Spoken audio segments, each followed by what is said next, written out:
자리에서 질의하겠습니다. 전남 여수시을 김혜재 의원입니다. 추석이 다가오는데 불황의 한파가 국민들에게 닥쳐오고 있습니다. 시장을 다녀보면은 이구동성으로 코로나 때보다 더 어렵다. 코로나 때 절반밖에 안 된다. 이런 말씀들을 상인들이 하고 있습니다.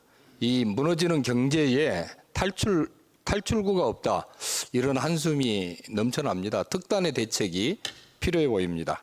추경호 경제부총리님께 질의하겠습니다. 부총리님, 올해 우리나라 경제 성장률 전망이 어떻게 됩니까? 예, 저희들 1.4%로 전망하고 있습니다. 예, 전반적으로 거의 1%대로 전망을 하고 있는 것 같습니다. 글로벌 코로나 위기가 닥쳤던 2020년 마이너스 0.7%를 제외하면은 2009년 글로벌 금융 위기 이후에 윤석열 정부에서 14년 만에 최저치를 기록한 그런 전망 아닙니까? 코로나 때도 2년 연속 1%대 성장을 한 적은 없었습니다. 그렇죠? 사상 초유의 일 아닙니까? 네, 제가 말씀드렸다시피 글로벌 금융위기 코로나 때 마이너스 성장입니다. 그리고 OECD에서 금년을 40년, 50년 만에 가장 성장률이 낮은 한 해가 된다. 전 세계적으로 그런 어려움이 있는 시기다. 그렇게 전망하고 대체적으로 유로 국가들도 성장률이 굉장히 낮습니다. 특히 자원부국이나 이런 것이 예외적으로 조금 강세를 보이기는 합니다만 대체적으로 쉽지 않은 경제 상황 속에서 올 한 해를 보내고 있습니다. 더욱이 우려스러운 것은 우리가 이제 일본하고 비교를 자주 하는데 일본이 25년 만에 우리보다 경제 성장률이 좀 앞설 조짐이 보이고 있지 않습니까? 올해는 아마 그렇게 될 것으로 전망을 하고 있죠. 아직 현재 전망은 우리나 일본이나 비슷할 것 같고 작년에 우리가 2.6% 할 때 일본이 1% 성장을 한 겁니다. 그리고 최근에 일본의 이제 이 엔저 등 여러 국내외 복합적인 요인에 의해서 원래 상당히 현재 좋은 성장세를 보이고 있는데 전체 성장 전망은 우리하고 현재 비슷한 걸로 나타나는데 조금 더 봐야 되겠습니다. 원래 실적이 어떻게 나올지는. 일본이 잃어버린 3년을 뒤로 하고 성장세를 이어가는데 우리는 이 반대로 경제 침체 늪에 빠져들고 있는 거 아니냐, 이런 우려가 굉장히 큽니다.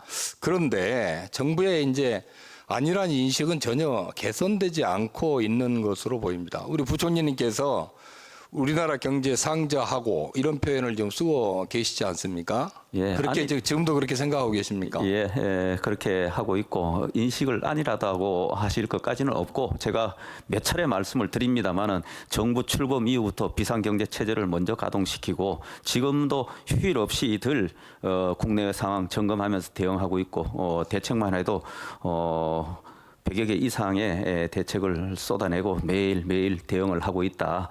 그 상황 속에서 현재 우리의 경제 모습이 이렇고 그리고 현재는 아까 말씀드린 대로 상반기가 굉장히 어려운 상황을 지났고 이제 상반기보다는 하반기가 더 나아지는 경제 모습이 나타날 거고 그것은 9월 10월 가면서 조금 회복되는 추세는 대부분부터 뚜렷이 나타날 거다. 그 와중에 저희들이 고물가를 지금 상당히 수속을 했고 고용시장을 비교적 건실하게 유지하고 있고 금융시장을 해외 국제기구 등에서도 우리한테 상당히 좋은 평가를 할 수 있는 그런 상황을 만들어내고 있다. 그렇게 생각을 합니다. 너무 부총리 근데 1%대에서 상저하고다 뭐 이런 게 별 사실 큰 의미가 없을 것 같아요. 그렇죠. 우리가 이전 동안 이뤄왔던 어떤 경제 성장률 지표를 봤을 때 지금 이걸 가지고 상저하고니 뭐 상저하저니 이런 거 얘기하기가 좀 뭐하기는 합니다만은 제가 보기에는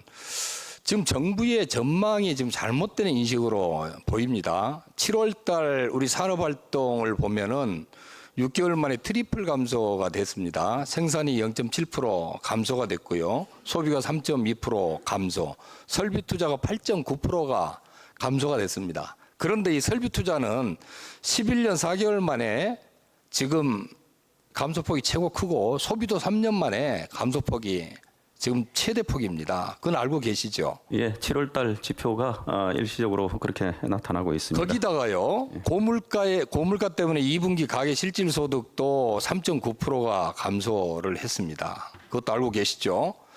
이게 17년 만에 최대폭으로 감소한 겁니다. 고금리 때문에 가계 이자 비용이 전년 대비해서 42.4%가 급증을 했습니다. 이런 여러 가지 지표를 볼 때 이거 우리나라 경제 걱정되지 않겠습니까? 당연히 저희들이 경제 상황이 엄중하고 쉽지 않은 상황이다, 어렵다. 그래서 그 어려움이 위기 상황으로, 과거 같은 위기 상황으로 치닫지 않게 하도록 저희들이 1년 이상 여기 있는 우리 이 정부 각 기관들과 협력을 해서 대응을 하고 있고 지금의 현재 상황을 만들고 있다. 의원님 아시다시피 금리가 부총리님, 출범 전에 지금 얼마나 윤석열 정부는 뭐 처음부터 부자 감세하고 법인세 낮추면은 경제는 성장할 거고 투자 늘고 국민의 삶도 좋아지는 선순환 구조로 갈 거다. 이 정책이었지 않습니까? 아직도 그대로 유지하고 있는 겁니까? 저는 부자 감세라는 용어에는 동의하고 예, 있지 그건 않고 그렇다 치고 그 예. 전반적인 기조에 대해서 전반적인 기조는 유지가 되고 있는 민간 겁니까? 기업 시장 중심으로 경제 활력을 생기게 하고 또 그러니까 그 기조를 동력으로 유지를 하고 계시는 거네요. 근데 지금 결과가 이제 초기 뭡니까? 단계죠. 그리고 부총리님. 아까 말씀드린 대로 부총리님, 예. 근데 이 결과 지금 윤석열 정부 출범한 지 1년이 훨씬 좀 넘지 않았습니까? 예. 근데 지금 보면은 결국 금년에 세수 결손이 최대 60조 가까이 지금 예측이 되고 있지 않습니까? 그다음에 사상 연속 2년 성장률 1%대 유지.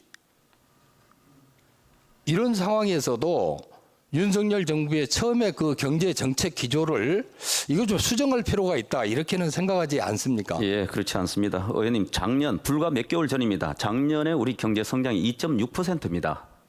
2.6%입니다. 예. 그리고 아니, 금년에는 아까 뭐 제가 누누이 말씀드린 데 그런 상황에 금년에 저희들 1.4%로 하고 저희들이 정부에서 사실은 경제 전망 수치를 제시할 때 여러 기관들보다 가장 보수적으로 그렇게 전망을 한 그런 인식을 갖고 지금 경제를 운영하고 있습니다. 절대 뭐 낙관하거나 자만하거나 그렇게 하고 부총리님, 있지 않습니다. 이제 윤석열 정부의 경제정책 기조는 계속 간다고 하지만은 거기에 대한 우려가 굉장히 크고 실질적으로 나타나는 여러 가지 경제 지표들이 정말 한 번쯤 고민을 좀 해봐야 된다고 생각을 합니다. 네. 제가 보기에는 윤석열 정부의 경제정책 기조를 철저하게 민생, 경제 쪽으로 돌려서 민생의 삶을 우선적으로 살펴야 되는데 이 가치 외교라든지 이런 이념에 집중하다 보니까 경제나 민생이 뒤로 지금 뒷전으로 밀리는 거 아닌가 하는 우려가 있습니다. 이 부분에 대해서 한번 견해를 말씀해 주시죠. 예, 전혀 그렇게 생각하지 마십시오. 자꾸 윤석열 정부는 특히 대통령께서 경제를 안 챙기시다고 그랬는데 지금 우리가 이 얘기를 하는 이 기간 중에도 대통령께서 직접 주재하신 회의가 3번이나 됩니다. 경제 챙기는 회의를. 예, 그런데 오늘 자꾸 왜 경제를 안 챙긴다고 그러시는지를 모르겠는데 그리고 그 성과는 우리가 사실은 제가 조금 더 말씀드린 2년 전에 세계 교육 성장률이 한 10%였습니다. 근데 지금은 2%입니다. 그 정도로 사실은 엄혹한 환경 속에서 하는데 그래서 저희들이 더 긴장하고 정말 더 어렵지 않도록 빨리 경제가 조금 회복세를 뚜렷이 나타낼 수 있도록 그렇게 하고 있다. 시간을 조금 더 두고 보시면은 서서히 상반기보다는 역시 하반기가 조금은 지표들이 부총님 나아지는구나. 하여튼 잘 좀 하시기를 바랍니다. 그리고 물가와 고용은 제가 늘 말씀드린 여러 지표들이 저희들이 부총님 시간이 좀 없어서 제가 물려받았을 여하튼 때보다는 여러 지표들이 훨씬 낫다. 제가 다시 말씀드립니다. 예, 여하튼 경제 정책 잘 하셔서 국민의 삶을 윤택하게 만드는 게 예. 정부의 최고 목표 아니겠습니까? 예, 걱정하시는 거 제가 우리 잘 알고 야당도 있습니다. 같은 생각을 가지고 있습니다. 예, 유념하겠습니다. 다른 질문 하나 하겠습니다. 부총리님, 네. 이 당초 새만금 메소시 예산이 6,626억 원 중에서 78%가 삭감이 되고 1,479억만 반영이 됐습니다. 이 국민들이나 우리 야당에서 볼 때는 이 예산을 이렇게 대폭 삭감하는 것은 잼버리 파행에 대한 보복이다. 지금 이렇게 보여진단 말입니다. 이런 오해가 없도록 해야 되지 않겠습니까? 예, 제가 누누이 말씀드렸는데 이번 예산 편성은 잼버리하고는 아무 관련 없이 나름대로 적정성을 객관적으로 그렇게 좀 이렇게 부처님 점검하면서 해주시고요. 그 다음에 그 우리 여수에 2026년 여수 세계 선박람회 개최를 위한 금년 예산이 한 8억 6천 정도 국비 반영이 돼야 되는데 예.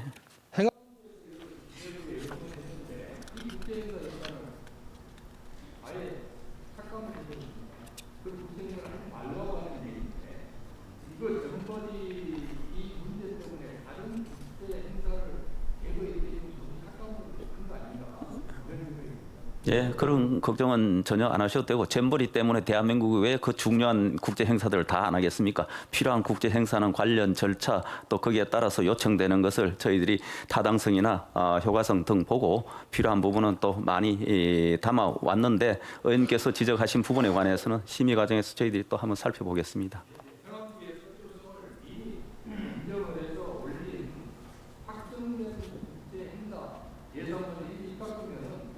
정말 정권이 때처럼 똑같은 상황이 발생하지 않겠습니까? 적기의 예산은 예정으로 해서 진행돼서 풀려야 되는데 그거를 안 하고 나중에 하기는 똑같은 문제가 생기고 이 부분은 특별히 알려주시기 바랍니다. 예, 한번 살펴보도록 하겠습니다. 네, 김혜재 의원님 수고하셨습니다.